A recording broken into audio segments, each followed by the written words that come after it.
Easy പോയിന്റിലേക്ക് ഏവർക്കും സ്വാഗതം. +1 ഹിസ്റ്ററിയുടെ 8ാമത്തെ ചാപ്റ്റർ കൺഫ്രണ്ടേഷൻ ഓഫ് കൾച്ചർ, സംസ്കാരങ്ങളുടെ ഏറ്റുമുട്ടൽ. ഇതിലെ പ്രധാനപ്പെട്ട ചോദ്യം, describe the political system of central and south America.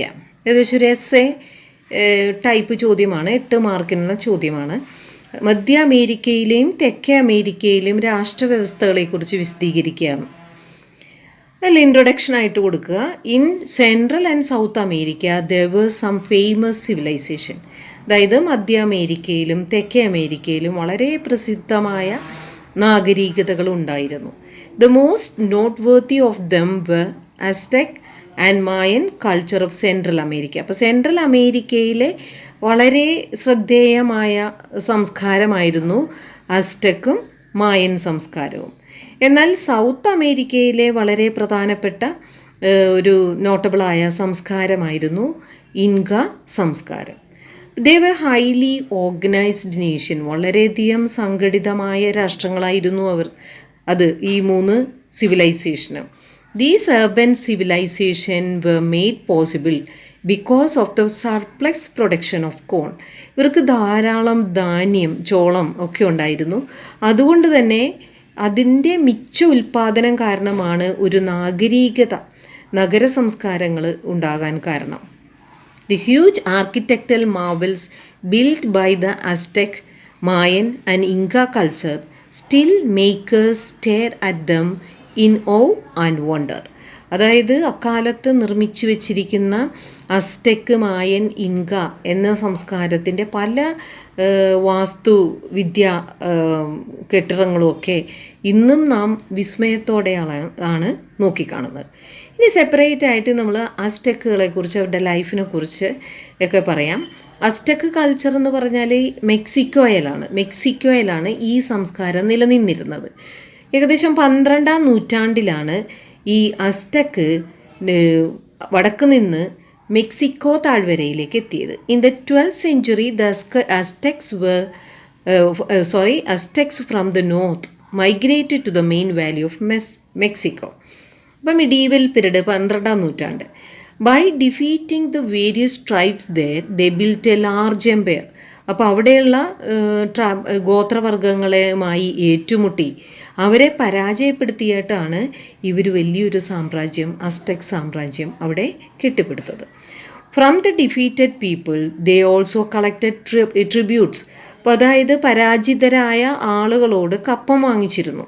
കാരണം അവർക്ക് ആ പ്രദേശമൊക്കെ അവർക്ക് മേൽനോട്ടം വഹിക്കാം. പക്ഷേ ചക്രവർത്തിക്ക് ഇവരുടെ ഏറ്റവും വലിയ രാജാവിനെ അവരത് ട്രിബ്യൂട്ട്, പാരിതോഷികം അല്ലെങ്കിൽ കപ്പം കൊടുക്കുന്ന രീതി ഉണ്ടായിരുന്നു. The Aztec society was hierarchical. ഈ അസ്ടെക് സമൂഹം ഒരു ശ്രേണിക്രമമായിരുന്നു. ഉയർന്നതും താഴ്ന്നതുമായ തട്ടുകളിൽ വ്യത്യസ്ത വിഭാഗങ്ങൾ ഉണ്ടായിരുന്നു. There were different classes in society. അതിൽ ഏറ്റവും ഇമ്പോർട്ടൻ്റ് ആയ ആൾക്കാർ പ്രഭുക്കന്മാർ തന്നെയാണ്. The most important of them were the nobles or lords. വലിയ പ്രഭുക്കന്മാർ, രാജാക്കന്മാർ തന്നെ. The priest and the high official belong to this class. അപ്പോൾ ഏറ്റവും ഉയർന്ന ജാതിയിൽ തന്നെ പുരോഹിതന്മാരും ഉയർന്ന ഉദ്യോഗസ്ഥന്മാരും ഒക്കെ ഉൾപ്പെട്ടിരുന്നു.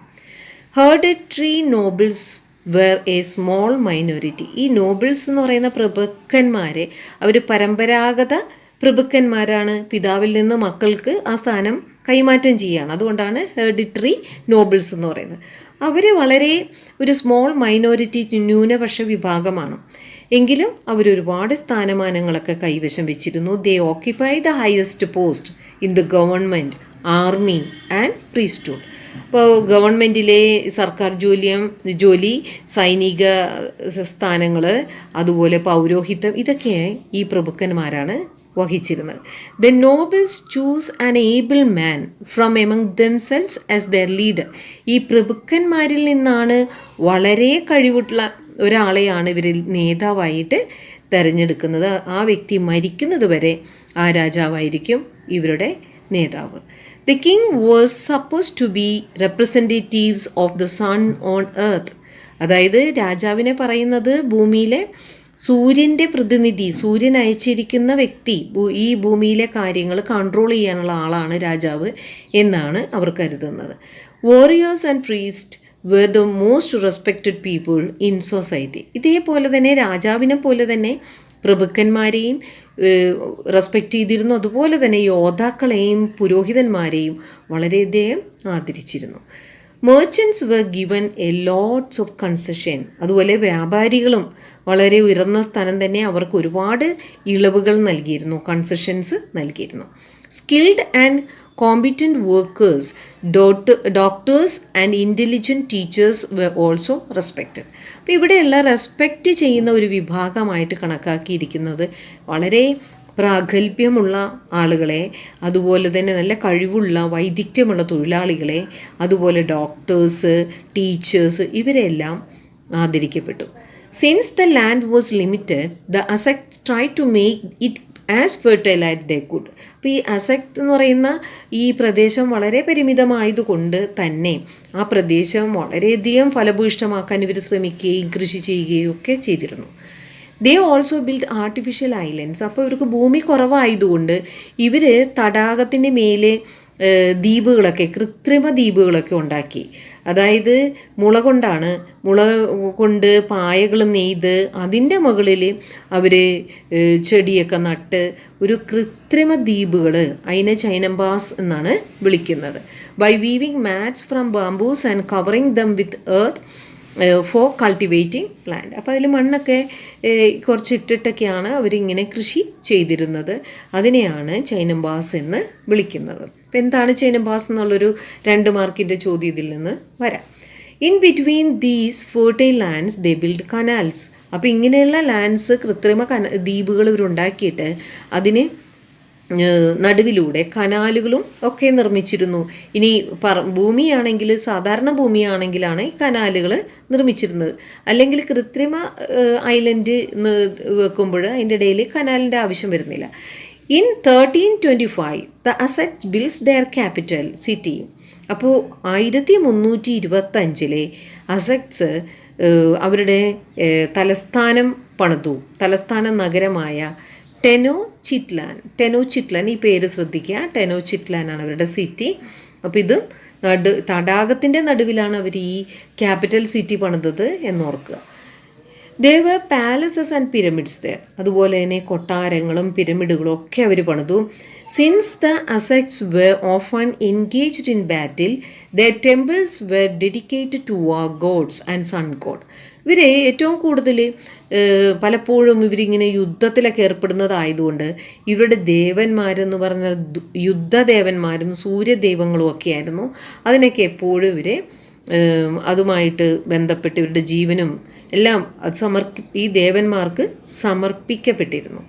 The poor would sell their children as slaves for limited period of time. ഈ കാലഘട്ടത്തിൽ പാവപ്പെട്ട ആളുകൾ അവരുടെ മക്കളെ അടിമകളായി വിൽക്കും. അടിമകളെ തിരിച്ചെടുക്കാൻ സാധിക്കുമായിരുന്നു. അവർക്ക് സ്വാതന്ത്ര്യം തിരികെ വാങ്ങാനും സാധിക്കും പണം തിരിച്ചു കൊടുത്തിട്ട്. The Aztecs ensured that all children went to school. അത് മറ്റു എല്ലാ സാധാരണ കുട്ടികളും സ്കൂളിൽ പോകുന്നുവെന്ന് അസക്റ്റുകൾ ഉറപ്പുവരുത്തി.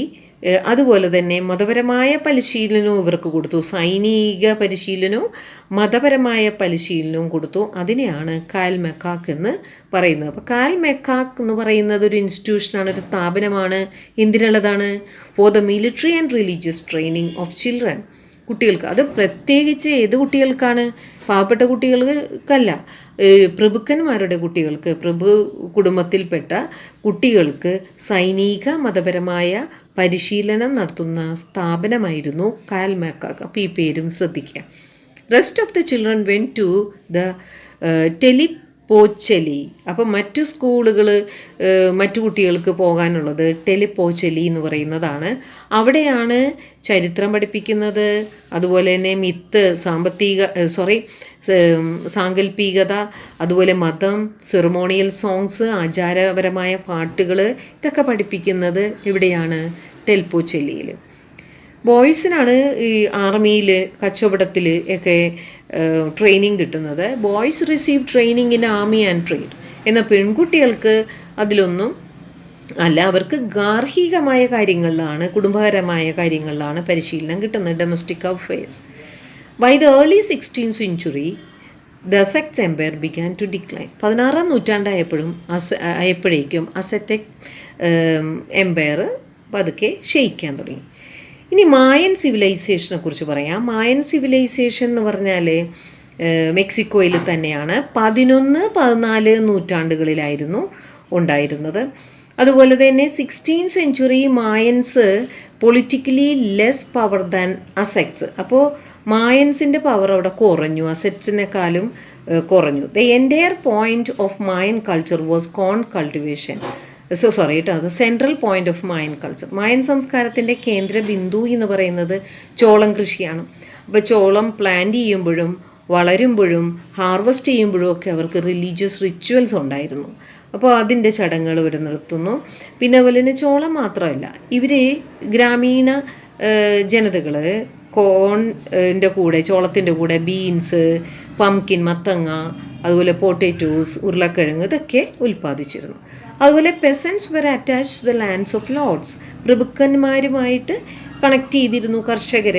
അതുപോലെ തന്നെ മായൻസ് എന്ന് പറഞ്ഞ സർപ്ലസ് ക്രോപ്സ് മിച്ചവിളകളും ഉണ്ടായിരുന്നത് കൊണ്ട് തന്നെ അവർക്ക് എക്സ്ട്രാ ഇൻകം ഉണ്ടായിരുന്നു. അതൊക്കെ പുരോഗതിക്ക് വേണ്ടി, അതായത് that help the administrators, priests and chiefs to invest and develop architecture, astronomy and mathematics.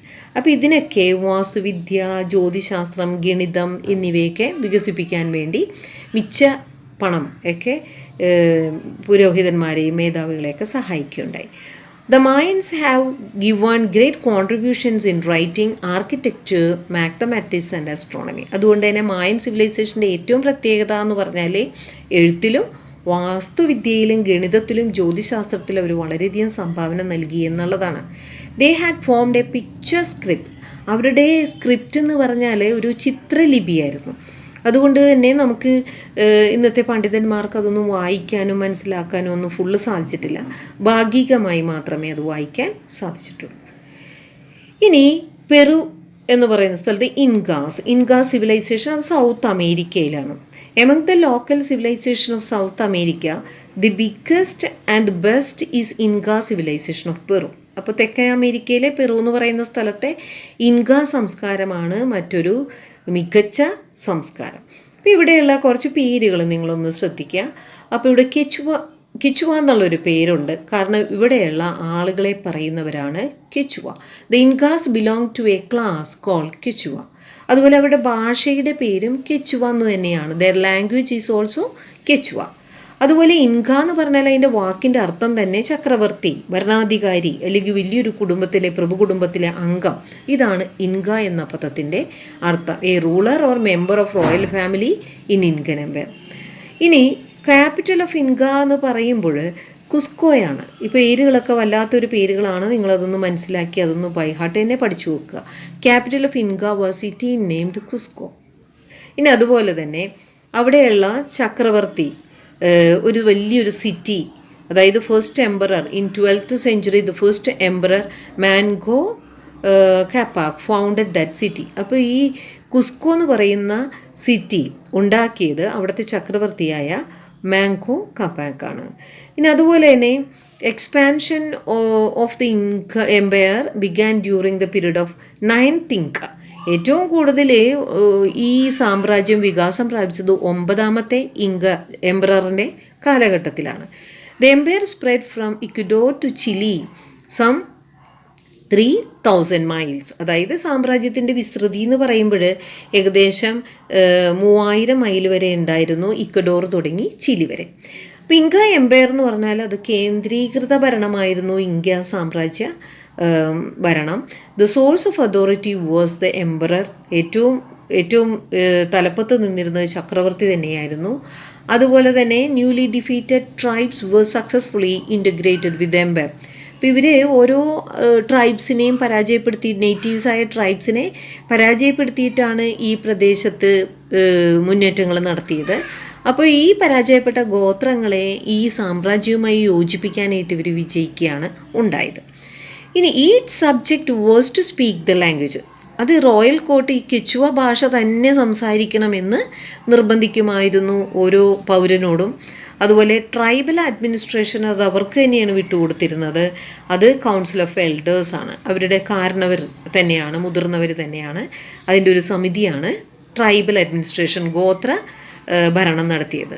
The tribes of the loyalty to the rulers, അവർക്ക് അവിടെ ഭരണമൊക്കെ നടത്താം, പക്ഷേ ഭരണാധികാരികളോട് അവർ വിശ്വസ്തത പുലർത്തുകയും വേണം. ഇനി പ്രാദേശിക ഭരണാധികാരികൾ ചെയ്യേണ്ട ഡ്യൂട്ടീസ് എന്ന് പറഞ്ഞാൽ, രാജാവിന് ചക്രവർത്തിക്ക് ആവശ്യമുള്ള സമയത്ത് സൈനിക സഹായം നൽകണം. Regional rulers gave the emperor military help. അപ്പം ഇങ്ങനെ സഹകരണത്തോടെ ഇങ്ങനെ സഹകരിക്കുന്നവർക്ക് മതിയായ പ്രതിഫലവും ചക്രവർത്തി കൊടുക്കുമായിരുന്നു. For this cooperation they were adequately rewarded. സ്ഥാനങ്ങൾ, ബഹുമതികൾ, പാരിതോഷികങ്ങളൊക്കെ കൊടുക്കുമായിരുന്നു. The basis of Inca culture was agriculture. Inca സംസ്കാരത്തിൻ്റെ ഏറ്റവും അടിസ്ഥാനം എന്ന് പറഞ്ഞാൽ കൃഷി തന്നെയാണ്. കാരണം അവരുടെ ഭൂമി അത്രയും അങ്ങ് ഫെർട്ടൈൽ അല്ലായിരുന്നു. Since the soil was less fertile they made layers on the sides of hills. അവർ ടെറസ് ഫാമിംഗ് ആണ് നടത്തിയത്. ലെയേഴ്സ് പോലെ കട്ട് ചെയ്തിട്ട് ഇറിഗേഷൻ ഫെസിലിറ്റി, ജലസേചന പദ്ധതികൾ, മാർഗങ്ങളൊക്കെ വെച്ചിട്ടാണ് അവർ കൃഷി നടത്തിയത്. അതുകൊണ്ട് തന്നെ അവർക്ക് വലിയ തോതിൽ കൃഷി ചെയ്യാൻ സാധിച്ചു. In 1500 they had more cultivation than they have today. ഇപ്പോൾ 1500 വളരെ നല്ല രീതിയിൽ കൃഷി നടത്തിയിരുന്നു ഇന്നത്തെ കാലഘട്ടത്തിലെ കമ്പയർ ചെയ്യുകയാണെങ്കിൽ. അവിടെ പ്രധാന വിളകൾ എന്ന് പറഞ്ഞാൽ ചോളവും ഉരുളക്കിഴങ്ങുമായിരുന്നു. Their main crops were corn and potatoes. മറ്റൊരു ഓക്യുപ്പേഷൻ എന്ന് പറഞ്ഞാൽ ആനിമൽ ഹസ്ബൻഡറി ആണ്, അതായത് മൃഗസംരക്ഷണമാണ്, മൃഗങ്ങളെ വളർത്തുക. ആടിനെയാണ് ഇവർ കൂടുതൽ വളർത്തിയിരുന്നത്. ലാമ ആടുകൾ എന്ന് പറയുന്ന ഒരു പ്രത്യേക തരം ആടുകളെ വളർത്തുന്നു. മാംസത്തിനും പിന്നെ അതുപോലെ തന്നെ അവരെ കൊണ്ട് പണിയെടുപ്പിക്കുവാനും ജോലി ചെയ്യിപ്പിക്കുവാനും ഒക്കെ ഉപയോഗിച്ചിരുന്നു. അതുപോലെ ഗ്രേറ്റ് ബിൽഡേഴ്സ് ആയിരുന്നു ഇൻകാസ്. അവർ റോഡും കോട്ടകളും ഒക്കെ പണിതു. അതുപോലെ തന്നെ അവരുടെ കോട്ടകളെന്ന് പറഞ്ഞാൽ സ്റ്റോൺ സ്ലാബ്സ്, അതായത് വലിയ വലിയ കല്ലുകൾ വെട്ടിയിട്ട് ആ കല്ലുകൾ അടുക്കിയാണ്. അതിനിടക്ക് മോർട്ടാർ വേണ്ട. മോർട്ടാർ എന്ന് പറഞ്ഞാൽ അതിനിടക്കിടുന്ന പശ, ചാന്ത്, അതൊന്നും ആവശ്യമില്ല. Mason shape the blocks by using an effective method called flaking. Flaking എന്ന് പറയുന്ന ഒരു രീതി, ചെത്തി മിനുസി അതിലൊപ്പം ഫിക്സ് ചെയ്ത് അങ്ങനെ ചെയ്യുന്ന രീതിയിൽ ആണ് ബ്ലോക്കുകൾ ഉണ്ടാക്കിയത്. They did not have wheeled vehicle. അവർക്ക് ഈ വലിയ കല്ലുകൾ ചെത്തിയത് കൊണ്ടുപോകാനുള്ള വീൽഡ് വെഹിക്കിളൊന്നുമില്ല, വാഹനങ്ങളൊന്നുമില്ല. അതുകൊണ്ട് തീവ്ര യത്നം വേണ്ടി വന്നു അവർക്ക്. ആൻഡ് യൂസ് ലേബർ, അധ്വാനം വേണ്ടി വന്നു അതൊക്കെ പൊക്കാനും കൊണ്ടുപോയി വെക്കുവാനും ഒക്കെ. The weaving and pottery a high quality. അതുപോലെ അവരുടെ നെയ്ത്ത്, മൺപാത്രങ്ങൾ, ഇതൊക്കെ തന്നെ മികച്ച നിലവാരമുള്ളതായിരുന്നു. They did not develop a system of writing. ഇവിടെ ഇവർക്ക് എഴുത്ത് സമ്പ്രദായം ഉണ്ടായിരുന്നില്ല, പക്ഷേ ഇവർക്ക് കണക്ക് കൂട്ടാൻ അറിയാമായിരുന്നു. ദേ ഡെവലപ്ഡ് ആൻ അക്കൗണ്ടിങ് സിസ്റ്റം. എങ്ങനെയാണ് ആ കണക്ക് കൂട്ടലിനെ? കിപ്പു എന്ന് പറയുന്നത് ചരടുകൾ, കിപ്പു എന്ന് പറഞ്ഞ ഒരു ചരടാണ്. ആ ചരട് കെട്ടിയിട്ടാണ് അവർ കണക്കുകൾ കൂട്ടിയിരുന്നത്. Quipu or cords were used for mathematical calculation. അതിൽ കെട്ടിടും. Knots were made up on cords. അത് അവരത് മാത്തമാറ്റിക്കൽ യൂണിറ്റ് ആയിട്ട് കണക്കാക്കിയിട്ടാണ് കയറുകളിലെ കെട്ടുകൾ നിർമ്മിച്ചത്. അപ്പോൾ ഇതാണ് 3 സിവിലൈസേഷൻ. നിങ്ങൾ പഠിച്ചു വെച്ച് വെക്കുക ഈ ചാപ്റ്ററിൽ നിന്ന്. ഇനി അടുത്ത ചാപ്റ്ററുമായി ഉടനെ എത്താം. Thank you.